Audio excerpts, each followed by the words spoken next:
आज दिनांक 8 फेब्रुवारी 2026 असून हिंदू पंचांगाच्या अनुसार 8 फेब्रुवारीला फाल्गुन पौर्णिमांत माघ अमांत महिन्याच्या कृष्ण पक्षाची सप्तमी तिथी आहे. ज्योतिषीय दृष्टीने सप्तमी तिथी 29:04 पर्यंत राहील आणि त्यानंतर पुढील दिवशी अष्टमी तिथी राहील. तर मित्रांनो, चला आजच्या महत्त्वपूर्ण 30 ठळक बातम्या पाहूया.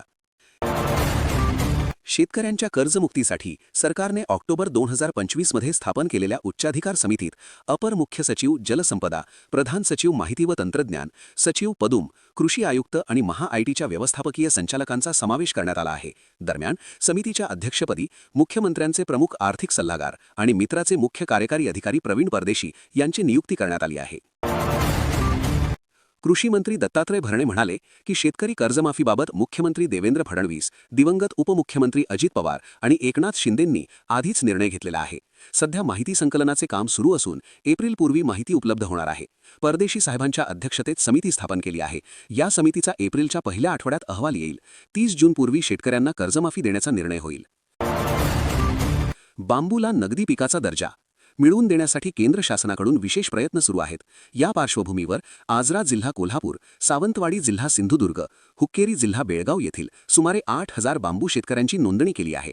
केंद्रीय कृषी मंत्रालयाअंतर्गत कार्यरत असलेल्या सामाजिक आणि आर्थिक विकास बदल संस्था ISEC बंगळूरच्या वतीने शेतकऱ्यांच्या बांबू उत्पादन वाढीसाठी तांत्रिक मदत व मूल्यवर्धनासाठी मार्गदर्शन पुरविले जाणार असल्याचे ISECचे संचालक डॉ. प्रमोद कुमार यांनी सांगितले. माणसांप्रमाणे आता जमिनींनाही मिळणार भू आधार क्रमांक. राज्याचे मुख्यमंत्री देवेंद्र फडणवीस यांच्या सूचनेनंतर महसूल मंत्री चंद्रशेखर बावनकुळे यांनी हा ऐतिहासिक निर्णय घेतला आहे. राज्यातील शेतजमिनींच्या पोट हिश्शांची आता मोजणी होणार आहे. परिणामी यामुळे 7-12 आणि नकाशांचा मेळ बसणार असून 2 कोटींहून अधिक पोट हिश्शांचा डिजिटल कायापालट होणार आहे.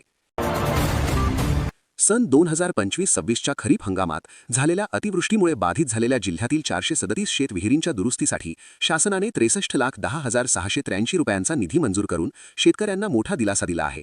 या मदतीचे वितरण पालकमंत्री डॉ. राधाकृष्ण विखे पाटील यांच्या हस्ते 6 शेतकऱ्यांना प्रातिनिधिक स्वरूपात धनादेश देऊन करण्यात आले असून जिल्हाधिकाऱ्यांनी उर्वरित निधीचे वाटप 15 फेब्रुवारीपर्यंत पूर्ण करण्याचे निर्देश दिले आहेत.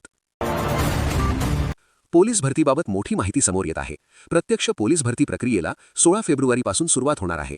पुणे शहर पोलीस दलात 633 पदांसाठी भरती केली जाणार आहे. पोलीस भरतीची मैदानी आणि शारीरिक चाचणी 16 फेब्रुवारीपासून सुरू होणार आहे. यानंतर लेखी परीक्षा घेतली जाणार आहे. दरम्यान भरतीत पोलीस अंमलदार, वाहन चालक, पोलीस बँड्समन अशा एकूण 1633 पदांचा समावेश आहे. लाडक्या बहिणींची ई-KYC महिन्याचे पैसे अजूनही महिलांच्या खात्यात जमा करण्यात आले नाहीत. दर महिन्याच्या 7 तारखेपासून पैसे जमा करण्याची प्रक्रिया सुरू केली जाते. मात्र यावेळी पैसे जमा होण्यास उशीर होणार असे संकेत दिसतायत. सरकारने अजूनही याबाबत कोणतीही घोषणा केली नाही. दरम्यान फक्त ई-KYC करताना ज्या महिलांची चूक झाली आहे त्यांना 31 मार्चपर्यंत ती चूक दुरुस्त करण्याची संधी देण्यात आली आहे. गडचिरोलीच्या नारायणपूर सीमावर्ती भागात गेल्या 3 दिवसांपासून सुरू असलेल्या नक्षलविरोधी मोहिमेत महाराष्ट्र पोलीस दलाच्या C60 पथकाने मोठं यश मिळवलं आहे. या कारवाईत नक्षलवाद्यांचे 2 तळ उद्ध्वस्त करण्यात आले असून आतापर्यंत 7 नक्षलवादी ठार झाले आहेत. मात्र या मोहिमेदरम्यान एक धाडसी पोलीस जवान शहीद झाला. या दुःखद घटनेवर मुख्यमंत्री देवेंद्र फडणवीस यांनी शोक व्यक्त करत शहीद जवान दीपक चिन्ना माडवी यांना भावपूर्ण श्रद्धांजली अर्पण केली. तसेच राज्य सरकारकडून त्यांच्या कुटुंबाला विविध लाभांसह एकूण 2.25 कोटींची आर्थिक मदतीची घोषणा केली. लाडक्या बहिणींची ई-KYC पुन्हा सुरू झाली. आता फक्त 2च प्रश्नांची द्यावी लागणार सांभाळून उत्तरे आणि सलग 3 महिन्याचे पैसे मिळवा. मुख्यमंत्री माझी लाडके बहीण योजनेची शेवटची मुदत 31 मार्च 2026 आहे. तोपर्यंत तुमच्याकडे झालेली ई-KYC मध्ये चुकी दुरुस्त करून घ्या आणि या योजनेचा लाभ सतत घेत राहा. फेब्रुवारी महिन्यात शेतकऱ्यांसाठी दिलासादायक बातमी आहे. केंद्र आणि राज्य सरकारच्या योजनांमुळे शेतकऱ्यांच्या खात्यात थेट 6,000 रुपये जमा होणार आहेत. PM किसान योजना आणि नमो शेतकरी योजनेचे हप्ते एकाच वेळी मिळणार असल्याने हा दुहेरी लाभ मिळणार आहे. या 6,000 रुपयांमध्ये PM किसान योजनेचा 22वा हप्ता म्हणून 2,000 रुपये मिळतील, तर नमो शेतकरी योजनेचा 8वा आणि 9वा हप्ता एकत्र दिला जाणार असून त्यातून 4,000 रुपये जमा होतील. अशा प्रकारे एकूण रक्कम 6,000 रुपये होईल. केंद्रीय सरकारच्या बँकिंग कायदा दुरुस्ती 2025 मुळे सहकारी आणि जिल्हा मध्यवर्ती बँकांमधील प्रस्थापित संचालकांना मोठा धक्का बसला आहे. नव्या दुरुस्तीनुसार कोणत्याही सहकारी बँकेवर एका संचालकाला फक्त 10 वर्षेच काम करता येणार आहे. तसेच 10 वर्षे पूर्ण केलेले संचालक आगामी निवडणुकीस अपात्र ठरणार आहेत. यामुळे सहकार क्षेत्रातील अनेक प्रस्थापित नेत्यांना सत्तेतून बाहेर जावे लागणार आहे. भारत आणि अमेरिकेदरम्यान ठरलेल्या अंतरिम व्यापार कराराच्या आराखड्याचा परिणाम सर्वसामान्यांपर्यंत दिसू शकतो. या करारानुसार भारत काही अमेरिकन औद्योगिक आणि निवडक कृषी उत्पादनांवरील टॅरिफ कमी करणार आहे, ज्यामुळे आयात केलेली फळे, सुकाद मेवा, सोयाबीन तेल आणि वाईनसारख्या गोष्टी स्वस्त होऊ शकतात. त्याचबरोबर देशातील डेअरी आणि पशुपालनाचा खर्चही कमी होण्याची अपेक्षा आहे. सांगली जिल्हा परिषद व पंचायत समितीची निवडणूक पार पडत आहे. या निवडणुकीवर तासगाव तालुक्यातल्या बलगवडे येथील ग्रामस्थांनी बहिष्कार टाकला आहे. गावामध्ये सौर ऊर्जा प्रकल्पासाठी जवळपास 12,500 वृक्षांची कत्तल करण्यात आली आहे. त्यामुळे ग्रामस्थांनी सौर ऊर्जा प्रकल्प अन्यत्र हलवावा या मागणीसाठी ग्रामस्थांनी जिल्हा परिषद आणि पंचायत समिती निवडणुकीवर बहिष्कार टाकण्याचा निर्णय घेतला आहे. गडचिरोलीच्या पोलीस संचालकांच्या C60 पथकाची मागील 3 दिवसांपासून गडचिरोलीमधील भामरागडच्या दुर्गम जंगलात नक्षलवाद्यांची चकमक सुरू होती. यात पोलिसांनी 25 लाखांचं बक्षीस असलेला जहाल नक्षल नेता प्रभाकर सह 7 नक्षलवाद्यांचा खात्मा केला. मात्र या नक्षलवाद्यांची लढता लढता दीपक चिन्ना माडवी हे जवान शहीद झाले. पोलिसांनी 5 नंबर 10 मधील या मृत नक्षलवाद्यांचा शस्त्रसाठा जप्त केला. बॉलिवूड अभिनेत्री मृणाल ठाकूरचे व्हायरल होत असलेले फोटो पाहून सारेच चकित झाले आहेत. यात मृणाल बेबी बंपसह दिसत आहे. तसेच वरुण धवन तिची काळजी घेताना दिसला. त्यानंतर एकच चर्चा सुरू झाली की मृणाल प्रेग्नेंट आहे काय.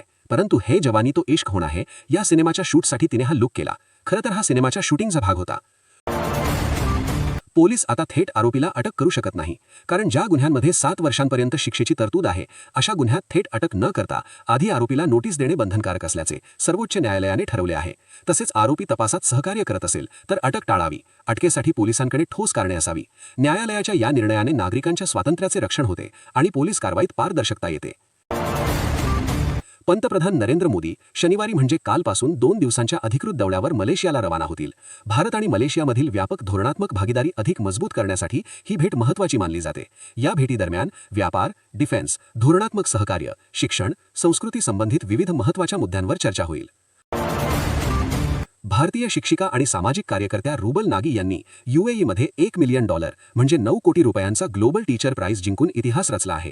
त्या रुबल नागी आर्ट फाउंडेशन चालवतात, ज्याचे भारतभरात 800 पेक्षा अधिक लर्निंग सेंटर्स आहेत. या बक्षिसाच्या रकमेतून त्यांना एक मोफत व्यावसायिक प्रशिक्षण वोकेशनल ट्रेनिंग संस्था उभी करायची आहे. त्यांच्या या यशाचे सर्वत्र कौतुक होत आहे. भारताने शुक्रवारी ओडिशातील चांदीपुरा येथे अग्नि-3 या मध्यम पल्ल्याच्या बॅलिस्टिक मिसाईलची यशस्वी चाचणी घेतली. स्ट्रॅटेजिक फोर्सेस कमांडच्या देखरेखीखाली ही चाचणी घेण्यात आली. हे मिसाईल आण्विक वाहून नेण्यास सक्षम असून त्याची मारक क्षमता 3000 ते 3500 किलोमीटर इतकी आहे. यामुळे भारताची सामरिक शक्ती आणि सुरक्षा यंत्रणा अधिक मजबूत झाली आहे. अंडर-19 वर्ल्ड कपच्या फायनल सामन्यात भारताने इंग्लंडचा पराभव करत ट्रॉफी जिंकली. त्यानंतर आता BCCIने मोठी घोषणा केली आहे. BCCIने संघाला 7.5 कोटी रुपयांचे बक्षीस जाहीर केले. इंग्लंडला हरवून भारताने ICC अंडर-19 क्रिकेट विश्वचषक जिंकल्यानंतर संपूर्ण देश आनंदी आहे.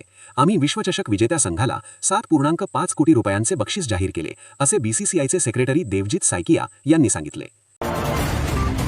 गेल्या 8 दिवसात सोने आणि चांदीच्या दरात मोठा चढ-उतार पाहायला मिळाला आहे. सोन्याच्या किमती या एका आठवड्यात जवळपास 50,000 कमी झाल्या आहेत. 1,70,000 गेलेले 24 कॅरेट सोन्याचे प्रति 10 ग्रामसाठीचे भाव आज मुंबईत 1,56,000 आहेत. तर चांदीचे भाव 3 दिवसात 35,000 कमी झाले असून किलोमागे 2,85,000 आले आहेत. राज्यातील प्रमुख 12 जिल्ह्यांमध्ये जिल्हा परिषद आणि 1225 पंचायत समितीसाठी आज मतदान होत आहेत. आता सकाळपर्यंत किती मतदान झाले याची आकडेवारी समोर आली आहे. राज्यातील 12 जिल्हा परिषदा आणि त्या अंतर्गतच्या 1225 पंचायत समित्यांच्या निवडणुकीसाठी सकाळी 9:30 पर्यंत 7.80% मतदान झाले आहे. लोकांना मतदान करण्याचे आवाहन केले जात आहे. तसेच अनेक ठिकाणी EVMच्या तक्रारी येत आहेत. बिग बॉस मराठीचा 6वा सीझन सध्या चांगलाच गाजत आहे. त्यातच आता या शोमधून एका स्पर्धकाची हक्कालपट्टी करण्यात आल्याचे समोर येत आहे. दिव्या शिंदे असे तिचे नाव आहे. दिव्याने घरातील काही स्पर्धकांना अप्रत्यक्षपणे जीवे मारण्याची थेट धमकी दिली. यामुळे घरातील वातावरण तापलं. त्यानंतर दिव्याची हक्कालपट्टी करण्यात आली.